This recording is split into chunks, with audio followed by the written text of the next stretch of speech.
You know, it's really hard to predict North Carolina. The Tar Heels started 2022 at 9-1, but finished the year 9-5 with 4 straight losses. We know entering this season that the offense is going to be phenomenal, but that the defense needs a lot of work. So can this be the year that North Carolina finally puts it all together? That's the question that we're going to answer today. So welcome back to the Gridiron Expert, guys. We're so glad that you could join us today, breaking down everything you need to know about the North Carolina Tar Heels. As always, please continue to like, comment, subscribe, share our videos, and check out everything down in the description below, including our expert picks over on our website, thegridironexpert.com. We beat out over 80% of the national handicappers each of the last 5 years. So if you want a guaranteed winning record, guaranteed money right back in your pocket, and the best customer service that any handicapper in the country is going to give you, this is the place for you.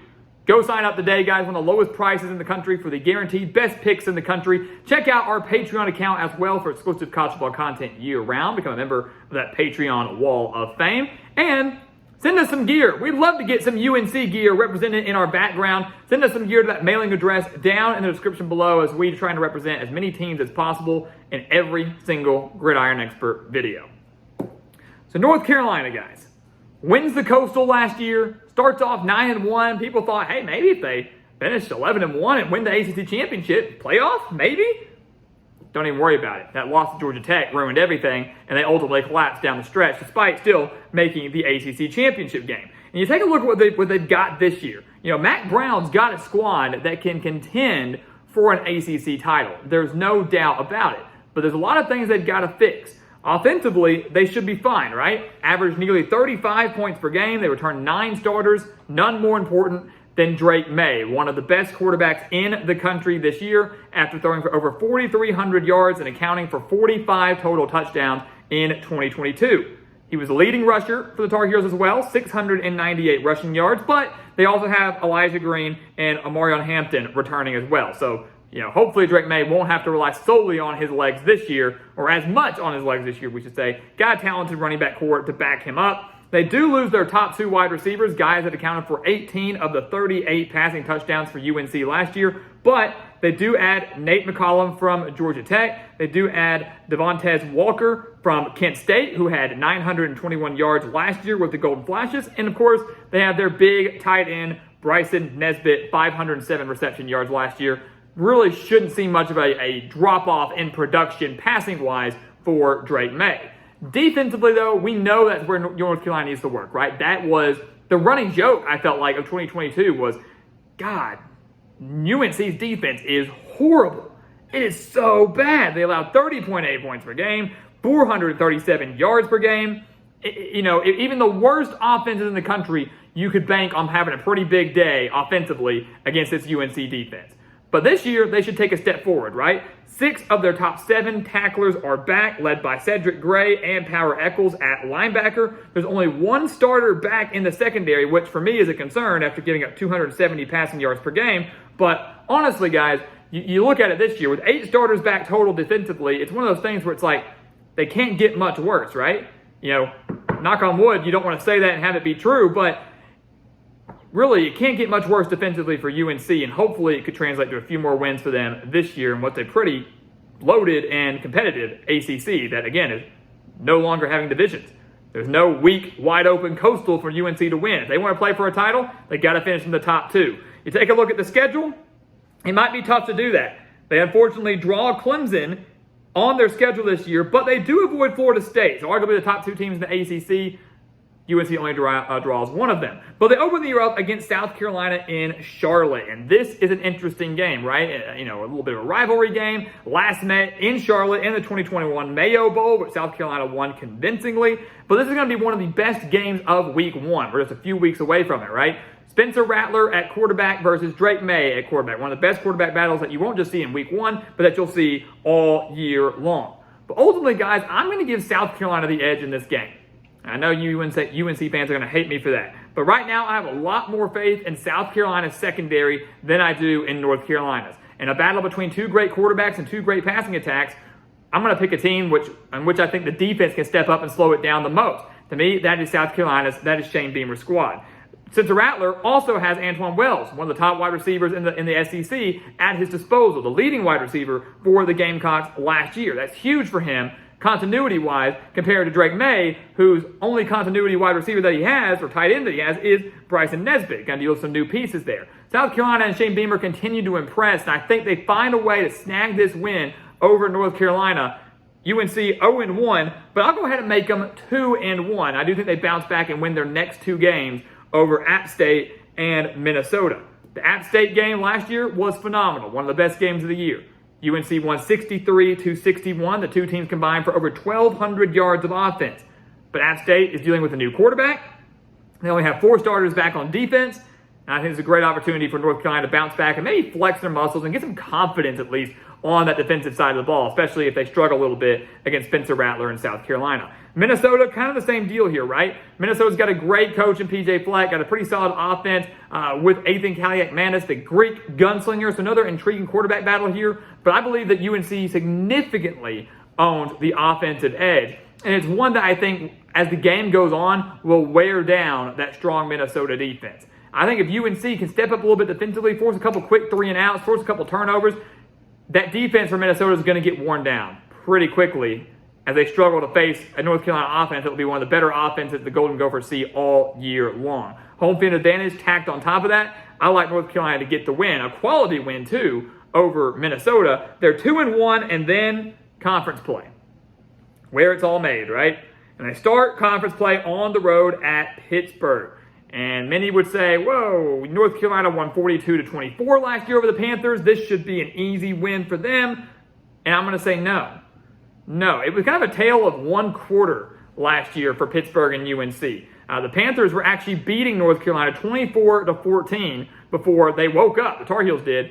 Went on a big 28-0 run and won 42-24. But now the Tar Heels have to go to Pittsburgh to face off against an always stingy defense that allowed just 98 rushing yards per game last year, has a very strong secondary, arguably could be the strength of Pittsburgh's defense this year, and an offense that, if they can stay healthy, especially at quarterback with Phil Jerkovic, has a chance to be even better than they were last year. Tack that on with home field advantage, I like Pittsburgh getting this win. They always seem to almost exceed expectations under Pat Narduzzi, and I think they could get off to a really strong start in ACC play this year. Pittsburgh snags the win over North Carolina, and the Tar Heels are just 2-2 heading into their bye week. You know, not the start that Tar Heel fans were hoping for or expecting or wanting, but it's a tough stretch, guys. I mean, realistically, not that I think it's going to happen, but it is not out of the realm of possibility to say that North Carolina could start 0-4. Every one of those games before the bye week is losable. Every one of them is winnable as well. I think 2-2 is a fair start. 3-1 would be great. 4-0 would be phenomenal. But a 1-3, 0-4 start is not out of the question for North Carolina. Far-fetched maybe, but not out of the question. They survive and go 2-2. Coming out of the bye week, though, the schedule really lightens up. And I'll actually do you all a favor here, save you a little time. I think they go on a massive, massive winning streak. I really do. I think North Carolina goes on to win their next 6 games. So 2-2, people aren't pressing the panic button yet, but they're a little worried. And then they go on the tear, and we see the North Carolina team that we all expected to see in the preseason, right? They win the next 6 games because the schedule really is favorable down that stretch. Only one road game coming on October 28th at Georgia Tech. The rest all at home against winnable teams. They face off against Syracuse. Coming off the bye week, it's huge, right? It's one of those like get-right games if you're North Carolina. You're well-rested. The sense of urgency is there after a poor start. You beat a Syracuse team that if you can just stop Garrett Schrader, you're going to be just fine. Defensively for Syracuse, they allowed 185 passing yards per game last year. Strong secondary, but now they're wildly inexperienced, losing a lot. This could be a great, again, get-right, get-back game. Drake May has a big day through the air, really bonds well with those new wide receivers. North Carolina gets the win. Then they play Miami. They've won 4 straight games over the Hurricanes, although it should be noted that 3 of those 4 have been decided by 3 points, including last year when they won 27-24. But they've got the home field advantage here. That's number 1. The offense can definitely match Miami's, or rather I should say Miami's can match UNC. UNC, to me, still owns the offensive edge over the Hurricanes. Neither defense was great last year at all. Both return a lot of talent, a lot of experience there, and I think North Carolina has the slight edge. Give me North Carolina to beat Miami for the 5th time in a row. It's going to be one of those things right now where they've got their number. Why pick against them? They beat the Hurricanes. They beat Virginia, arguably the worst team in the ACC. Only won by 3 last year. Will win by a lot more this year. Then they played Georgia Tech. I know they've lost to the Yellow Jackets each of the last 2 years, both times as double-digit favorites. Last year was the one that kind of sent the Tar Heels spiraling out of control, I guess. They were 9-1. Things were looking great. They were the number 13 team in the country. They were winning 17-0 and then didn't score again. Georgia Tech tightened up defensively, won the game 21-17, and that began the 4-game losing streak for North Carolina. But this year, North Carolina is still loaded with talent. They, once again, own the offensive edge significantly. And I think going on this tear here, maybe being a top 15 team, kind of like they were last year at this point in the year, Matt Brown's not going to allow his team to slip up the Yellow Jackets again. Neither loss was a fluke by any means. Georgia Tech deserved to win and simply outplayed North Carolina, but they are going to kind of have this game circled on their calendar. They're not going to allow themselves to slip up to the Yellow Jackets again, with still an ACC title berth still in the mix with only 1 conference loss. They beat Georgia Tech, get revenge over the Yellow Jackets, who again were also bad at stopping the run. This could be a big day for Drake May and those running backs on the ground. And then of course they beat Campbell to kick off November, and I think they beat Duke as well. And they beat Duke on November 11th. They won 38-35 last year, the game-winning touchdown being thrown with 16 seconds left. There's really no home field advantage here. These two teams are so close together, but I still like Drake May over Riley Leonard. I still, as a whole, really like UNC's offense more than Duke's, despite the Blue Devils returning 10 starters there. And 8 starters, while back for Duke defensively, will struggle a little bit in the secondary. North Carolina's going to take advantage of that, no doubt about it. It's a close game, just like it was last year, but UNC gets the win. They're on a roll. They're on a tear. They're 8-2, 2 games left. What can they do? Well, look at the last 2 games. Back-to-back road games. Duke also, we should mention, senior day for UNC. Another incentive why I believe they win that game. But at Clemson, at NC State. Really a tough way to conclude the year.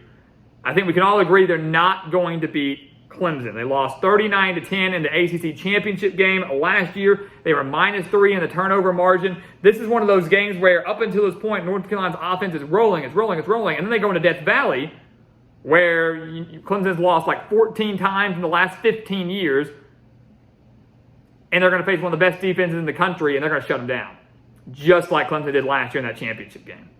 Clemson is much stronger on both sides of the ball than they were last year. Last year was, what, an 11-win season for them? They're going to be able to win this game in Death Valley, senior night for the Tigers as well. Then UNC goes on the road to NC State. They've lost 2 straight to the Wolfpack, both in heartbreaking fashion. Last year, a 3-point loss in double overtime, a heartbreaking loss for North Carolina. But now you're facing this Wolfpack team that could be solid offensively if Brennan Armstrong can stay healthy and return to form like he was in 2021, has his former offensive coordinator with him. Has a very stingy defense as well, will be one of the better defenses in the country, or at least in the ACC, one of the better defenses that UNC has faced this year. And I just don't think that North Carolina gets over the hump against their in-state rival. You're going to face back-to-back elite defenses to close out the year to slow down your offense. And if your defense in North Carolina isn't significantly better, and it might look like it is, beating up on some of the weaker teams in the middle of the schedule, but if it isn't a little bit better, the teams like Clemson, like NC State, like Pittsburgh, like South Carolina will exploit that. And I think the Wolfpack do in their senior day, in their season finale. They win that game, and North Carolina finishes the year at 8-4. Only 3 conference losses, but 8-4, I think many would say, is still a very disappointing season. Last year was a 9-3 regular season. This year's a little bit of a step back. And again, it's one of those things where the talent is there for North Carolina. I do think they've improved quite a bit, but the beginning of their schedule and the end of their schedule is really, really difficult. Maybe they snag a win over South Carolina. Maybe you think they beat, Pittsburgh or NC State. I think this team could win 10 games. I think they can get to 10-2. But I don't have enough faith in the defense to close out the games for that to happen. North Carolina finishes 8-4. They will not return to the ACC championship game, but they will clinch another winning season under Mack Brown. They will have a shot at another 9-win season under Mack Brown. They'll go to a solid bowl game. Many will be left wondering what if. Many will have this feeling of disappointment. But all in all, for me, a very solid, successful year for North Carolina football. So guys, as always, thank you so much for watching us here at the Gridiron Expert on YouTube. Please continue to like, comment, subscribe, share our videos, and check out everything down in the description below, including our expert picks over on our website, thegridironexpert.com, our Patreon account for exclusive college ball content year-round, and of course, send us some gear to the mailing address down in the description below. We'd love to get some UNC gear in this background to represent the Tar Heels or whoever your team may be in every single Gridiron Expert video. And once again, guys, as always, thank you so much for watching, and we'll see you next time right here on the Gridiron Expert.